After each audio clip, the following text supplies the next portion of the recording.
खबर है रायगढ़ जिला के चंद्रपुर क्षेत्र की, जहां पर चंद्रपुर के महानदी में डूबने से एक युवक की मौके पर ही मौत हो गई। वहीं एक बालक बाल बाल बच गया। डूबने वाले युवक की तलाश अब भी जारी है। खबर के अनुसार रायगढ़ निवासी 20 वर्षीय युवक की चंद्रपुर में महानदी के दरहा घाट में नहाते वक्त डूबने से मौके पर ही मौत हो गई। ये युवक सहित 11 दोस्त एक साथ मंदिर दर्शन और घूमने के लिए चंद्रपुर गए थे, जहाँ महानदी में नहाते वक्त यह घटना घटित हुई। खबर के अनुसार जैसा कि बताया जा रहा है, रायगढ़ राजीव नगर गली नंबर 01 में मध्य प्रदेश के लोग किराए के मकान में रहते हैं और ठेला लगाकर अपना जीवन व्यापन करते हैं। घटना वाले दिन 11 लोग घूमने के उद्देश्य से रायगढ़ से चंद्रपुर आए हुए थे। मंदिर जाने से पहले सभी नहाने हेतु महानदी के सभी घाटों से रेत कटाव हो गया है और पहले की अपेक्षा सभी घाटों की गहराई भी बढ़ गई है। इस बात से सभी घूमने आए लोग अनभिज्ञ थे, जिसका खामियाजा एक व्यक्ति को अपनी जान देकर चुकाना पड़ा।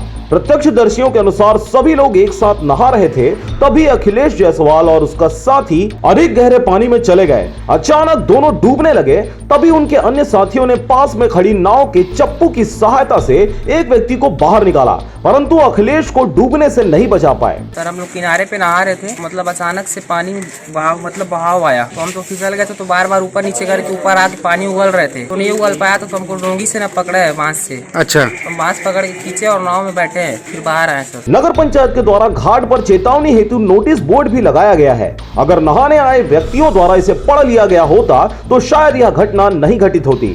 चंद्रपुर पुलिस की टीम भी सूचना मिलते ही घटना स्थल पर पहुंच गई और तफ्तीश में लग गई। साथ ही स्थानीय गोताखोरों की सहायता से लापता हुए व्यक्ति की तलाश में लगी हुई है। घटना स्थल पर टीआई गणेश राजपूत, लक्ष्मण खुटे, देवदास महंत और शिव यादव मौजूद रहकर आवश्यक कार्रवाई करने और खोजबीन में जुटे हुए हैं। अखिलेश जायसवाल अपने अन्य 10 साथियों के साथ रायगढ़ से मंदिर दर्शन करने आए थे, जो दरहा घाट में नहा रहे थे। नहाते समय अखिलेश यादव अचानक गहराई में चला गया। तैरना नहीं जानने के कारण नदी में डूब गया। रायगढ़ से मोहन नायक की रिपोर्ट, RJ रमझाझर।